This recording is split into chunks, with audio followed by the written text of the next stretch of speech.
Good evening friends, জয় গুরু জয় গুরু জয় গুরু। দেখো, আজ আমরা আমাদের ছোট্ট গোপাল সোনাকে নিয়ে আমরা চলে এসেছি নিগমানন্দ পরমহংসদেবের মঠে বা আশ্রমে, যেখানে এই ওম জয় গুরু দিয়ে দেখো আমি দেখাচ্ছি সুন্দর পুজোর নাট মন্দিরে আমরা উপস্থিত। গৌরাঙ্গের মত কি জয়, শঙ্করের মত কি জয়। তো এত সুন্দর পরিবেশ যে আমার ভিডিওটি আমি তৈরি করতে তোমাদের জন্য রেডি হয়ে গেলাম একদম। দেখো, সবাই আমরা বসে রয়েছি। না, এদিন কোনো অনুষ্ঠান ছিল না, তাই দেখছো পুরো নাট মন্দিরের হল ঘর একদম ফাঁকা।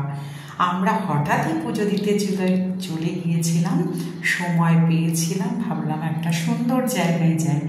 সুন্দর ফুল বাগান, সবজি বাগান দিয়ে সাজানো গোছানো, এত সুন্দর পরিবেশ যে কি বলবো, আমাদের ভীষণ ভালো লাগছিল। দেখো, আমরা যারা যারা গিয়েছিলাম সবাই কিন্তু সাথেই রয়েছি।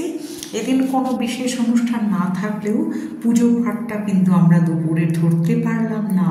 12টার মধ্যে যেতে হতো, আমাদের যেতে যেতে 12:30 হয়ে গেছে। তো সেই জন্য ঠাকুরের যে মেইন যে ঠাকুরের দর্শন, তার ঘর কিন্তু তালাবন্ধ ছিল, কারণ দুপুরের ভোগের পর তখন ঠাকুর বিশ্রাম নিচ্ছিলেন। তো আমরা দেখো মন্দিরের বাইরে যে মন্দিরটি বন্ধ, আমরা কিছু ফল মিষ্টি পুজোর জন্য নিয়ে গিয়েছিলাম। কি সুন্দরভাবে এই যে নাট মন্দিরের দরজা বন্ধ, কারণ দুপুরের সময় ঠাকুর এখন বিশ্রামরত অবস্থায় রয়েছে। আর ভেতরে এত সুন্দর করে যে তোমার এই যে হল ঘরের ভেতরটা সাজানো, ভাগবত গীতা পাঠ হয়, সমস্ত কিছু হয়। এই দেখছো মন্দিরের যে বিভিন্ন রকম যে আরও বিল্ডিং রয়েছে, মহারাজরা রয়েছে, মন্দিরের রক্ষণাবেক্ষণ সমস্ত সবাই কিন্তু এখানে 25 জনের মতন থাকে, আমরা খবর নিয়েছি।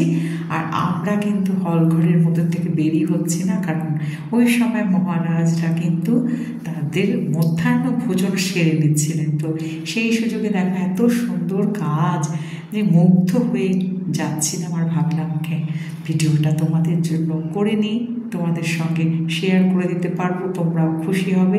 এটি কিন্তু ডাঙাপাড়ায় ময়নাগুড়ির থেকে কয়েক কিলোমিটার দূরে। এই যে মন্দিরের মেন গেট, এই গেট দিয়ে আমরা ঢুকেছি।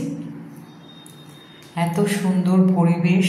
আর সবজি বাগান দেখাতে পারলাম না, বৃষ্টি নেমে গেছে। এই দেখো কিছু ফুলের ছবি পাঠালাম। ঘরের মধ্যে, হল ঘরের মধ্যে সবাই আমাদের বসে আছে, দেখো ফাঁকা। খুব সুন্দরভাবে আমরা দর্শন করলাম। সন্ধ্যায় আরতি দর্শন করে আসবো বলে আমরা অপেক্ষা করলাম। আমরা রাত্রি 8:30টায় ওখান থেকে বেরোলাম। 1টার মধ্যে পৌঁছে গিয়ে রাত্রি 8:30 পর্যন্ত এত সুন্দর একটা পরিবেশে থেকে খুব ভালো লাগছিল। অনেক কিছু শেখার আছে। তো দেখো ফুলের সাজিটা কত বড়, বিরাট ফুলের বাগান। দেখছো ফুল দিয়ে এত সুন্দর করে সাজানো রয়েছে। তো কেমন লাগলো ভিডিওটি জানানো, ভালো লাগলে পাশে থেকো। টাটা।